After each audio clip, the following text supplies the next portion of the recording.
As a kid, I talked so much that my family literally paid me to be quiet. So for years, I believed my value came from silence. Today, I'm a paid keynote speaker for global brands such as SHRM, Michelin, and Vonage, and I want to tell you exactly how I got here.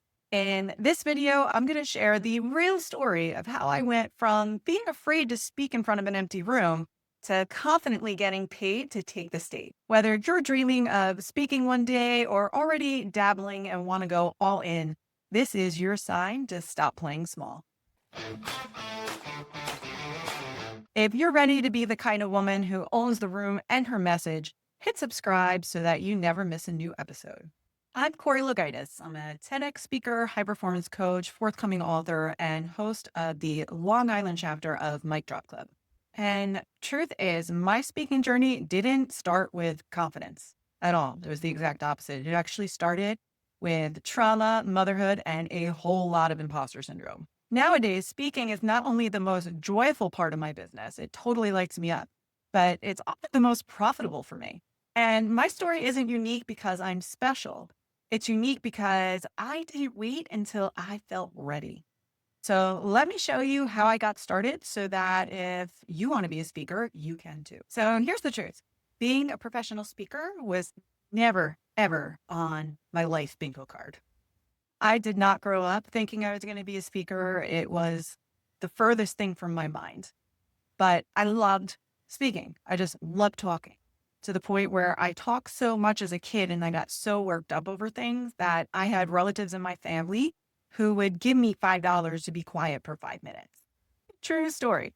So when I had made the decision many years later, after my professional career, I worked as an SVP for 15 years and decided to start my own business so that I could have more freedom and flexibility to be with my son. I was a single mom at the time. I just could not meet the senior executive schedule of work as a single working mom. So I started working with my very first coach, specifically to help me start up my own coaching business. And she herself was also a professional speaker as well as an author. But on the speaking side, she had actually encouraged me to apply for TEDx simply based on my story. So my story, especially leading up to that moment, I had survived a 5-year time frame where I went through everything from a miscarriage. I was in an abusive marriage. I left said marriage when my son was only 5 months old. I ended up taking him with me to work one day and never returning. I went through a very high conflict divorce. And then when all the dust had settled and I thought my life was on the up and up again, I lost my post-divorce partner to suicide. Like I mentioned, a lot of trauma, but a very engaging story in a way too. So when I met this very first coach, she had told me, she's like, you should apply for a TEDx. You have an interesting story. You have an incredible way that you walk people through challenges, which this was also something that I was encouraged by my therapist at the time. She had said, I've never seen any of my patients be able to maintain their performance as a high performer going through what it is you're going through. If you could teach people how to do this, you can impact a lot of lives. So between the two of them, right, and my coach telling me to be a TEDx speaker, I still thought she was insane. So it was the absolute furthest thing from my mind. But along the way, the universe started sending me signs, right? Signs started small, right? It started off as every time I was at a networking event to talk to people about my business, people would ask me, oh, you're so well-spoken. You're so articulate. You're a great storyteller. Have you ever thought of speaking? So I was getting that just from random strangers at networking events. I also would go to places like Barnes and Noble to look for books. And so cliche, the book on how to start your speaking business would fall on the floor right in front of my face. Finally, the last straw was, it was the summer of 2019. I was on Facebook and I saw an ad for Mic Drop Workshop, right? So I signed up for this online course, Mic Drop Workshop by Jess Ekstrom, and took it in a weekend and decided, you know what? I'll give this a try. We'll see how it goes. No expectations. Like I said, I was expecting to be a coach and take it from there. So initially, my journey started from nothing. I gave my very first talk. It was to an empty room. So the sad part about this was instead of going out there and pitching myself to other events, I decided, you know what? I'm going to set up my own events. I had done event planning and stuff in the past in my former careers. I was like, oh, this is no big deal. I'll set up my own events. I'll sell tickets to it and I'll give my first keynote at this event. And I sold 2 tickets and yet still no one showed up to the actual event. And I still ended up giving the talk to a more or less empty room because the person that I had booked the space from wanted to see the talk, but she managed the lobby in case anybody came in. So the room was empty, but she was listening to me in the lobby, which is quite funny when you think about it in hindsight. But that was my very first event. And from there, I volunteered to speak at places like my local Rotary clubs and my Lions clubs. I did no less than probably 20 local events in about a 3-month time frame. And during that time, that's when I really started to hone in on what my message was going to be. And it was really surrounding this concept that I speak on now called the Overwhelm Culprits. And so I started testing it at these Rotary and Lion clubs. I noticed that a lot of people would be writing notes and they'd be like really engaged and paying attention. So I had a really good feeling from there, but I didn't really know what to do with anything from there. That's when everything changed. So I decided at that point, you know what? My coach had told me I should apply for a TEDx. Why don't I apply for a TEDx? And it's crazy to say, I landed the very first TEDx I applied for. That never happens. So I landed my TEDx. I have only done free speaking engagements to this point. And less than 6 months after I decided that I was going to try speaking as like a serious thing, I went from never speaking a day in my life to being on the red dot on one of the biggest stages in the world. So absolutely wild. Now, what happened after that, no one ever could have predicted. Literally, and I do mean literally, the week after my TEDx was when the world shut down because of the pandemic. I gave my TEDx the very first weekend in March. By the following weekend, everything had been shut down. So at that point, any kind of major spinoff that I could have received off the TEDx, it slowed down because the event industry just wasn't planning events that way anymore. Yes, I did some virtual events, which ultimately ended up being my preference too, because during the pandemic, part of my story is I went from being a single mom of 1 to a remarried mom of 4 during the year of the pandemic in a single year. So I decided to pause my speaking at that time because I was pregnant at that point, and then I had a brand new baby and we had COVID, but still I wouldn't even call it a dream. I was going to say the dream never left, but truth is it wasn't necessarily a dream because, again, speaking was not on my life bingo card. It was one of those things that I was like, all right, I'm going to try it because everybody seems to think I should try it. So at this point, I was very happy being a working mom from home with my kid and basically never leaving the house. I was a remote worker working in my own business. And I received a phone call from the team at Mic Drop. Again, that same online course I had taken back in 2019. This is 2021 at this point. And they invited me to join the very first cohort of a new program they were launching called Mic Drop Academy. Academy was a very high touch, high level program for folks who have seen success in places like TEDx or who were speaking professionally who wanted to scale their speaking business. And I told my husband, they reached out to me and about the opportunity. And he was the one at that time that really encouraged me and said, Corey, you have such an incredible story. You have so much to offer people. You're of more value to the world, not on our couch with our kids. Like you should be out there on a stage sharing it. So join the program. The program was not cheap at all. We both agreed I was going to try it. I took the cohort. It's amazing because while I was on the session, there were times I was nursing my baby, but still did the program. And more or less, I learned what I needed to learn and I followed through on it. But ultimately, I lost momentum. And it wasn't because of not having the talent. I did TEDx and whatnot.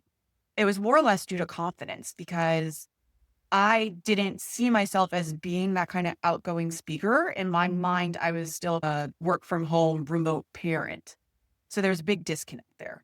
So maybe I want to say it was probably 2 years after. So I did Mic Drop Academy in 2021.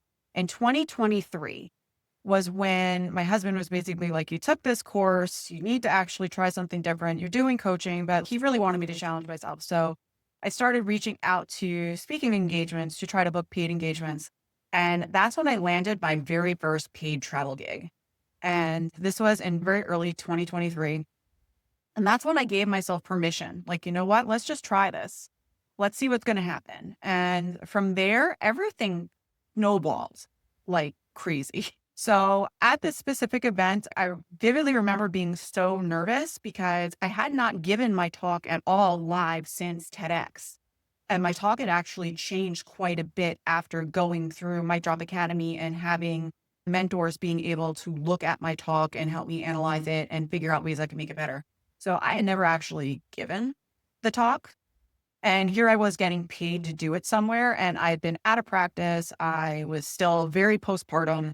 I was feeling really low with myself. And I remember arriving to the event and sharing with some of the other speakers how nervous I had felt because I was so out of practice and so out of the, but that keynote was one of the most transformative keynotes I've ever given and one of the most memorable, not just for the audience, because I do remember at that time, one of the things that made me want to keep going was there were so many people in the audience that day. One that stands out to me was there's one gentleman that wasn't going to go to the event and had shared that his sister had died by suicide the week before, and he decided to go. And in my keynote, I share very candidly about how I lost a partner to suicide. And he had told me during the meet and greet after how transformative that was for him, that he now had a framework with the Overwhelm Culprits to learn how to navigate life without his sister. And messages like that from my very first event were what ultimately made me want to keep going and do it again and again. And it also taught me too, it was transformative for me in seeing what an impact my story, my personal story, which seems so simple and so boring to me, the type of impact it has on people when I give it. So ever since that one event, the opportunities just keep coming up, and I have a full team now that helps me with my speaking business to pitch opportunities and to grow my brands. But the opportunities keep coming, and I have not stopped speaking since. I've been full-time in this since 2023. My coaching business has gone, I want to say at this point, just speaking candidly, my coaching business is like 25% of my business while speaking is 75%.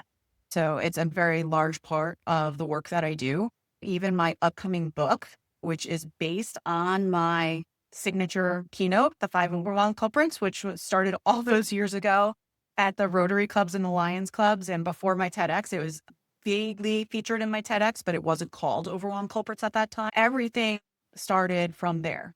And this has just been years and years of refining and working on it and making it better and taking feedback and doing what I need to do to help the message to deliver it in a way that it's of service to other people. And so all in all, the lesson from everything I'm sharing today is if you want to become a paid public speaker, you have to learn how to self-validate, right? You have to validate your own story, your voice, your message, and why they matter to other people, right? Because it's not about the transformation that you want the audience to have necessarily. It's the transformation that you are best positioned to help guide the audience through, right? Through your life experience, through your stories, through what you know about this world.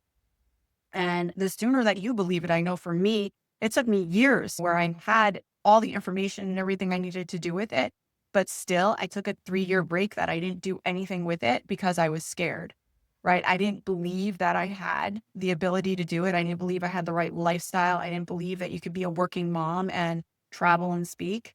And the sooner I was able to believe it, the sooner I was able to have this kind of impact with this world. And I know the sooner that you believe it, the sooner that the world will too. I'd love to know, have you ever thought about becoming a paid public speaker? If so, what's holding you back? Drop it below in the comments or send me a DM. I am most active on LinkedIn. I would absolutely love to hear from you. And if this video sparks something inside of you regarding speaking, I have 4 different ways that I can help you get started, or at least take things to the next level if you're currently a speaker. Option 1 is if you want to just get better at speaking, just be more confident speaking at community events or at school or at work, I invite you to join Mic Drop Club. I host the Long Island chapter. If you're in the Long Island area of New York, you can get 25% off any chapter by using the code Long Island 25. That'll credit you to me. And also there is a virtual chapter as well, which is super exciting. It's basically like Toastmasters, but for women. And you get to join me and lots of other professional public speakers all in my network and learn how to improve your public speaking skills. I'm going to include the link in the show notes for you. Option 2 is if you want to become a paid public speaker and you have no experience doing so, I highly recommend starting off with where I started off, Mic Drop Workshop. That's the program. That's a high-level overview of what you need to get started. I am an affiliate of the program, so I will drop the link below if you're interested in checking that out. Now, if you've already been paid to speak and you're looking to scale the business side of it, again, I highly recommend Mic Drop Academy. I am a graduate. I was in the first cohort. That's where I went all in. I will leave information in the show notes on next steps. I'd be glad to give you a personal introduction to the Mic Drop team because it is a fairly competitive program to get into. So send me a message, let me know, and I will link you up. And then lastly, if you're an established speaker who's ready to scale and has done all the business side of it, and you've got all that figured out, you've got all your marketing stuff figured out, I am available to help through my private coaching and consulting programs. So I can support you on things like systems, strategy, growth, right? All those details are also in the show notes. All right. So wherever you are on your speaking journey, you don't have to go it alone. Click below and let's take the next step together. Thank you so much for being here. Thank you for listening to my story. I hope it provided you with some value today.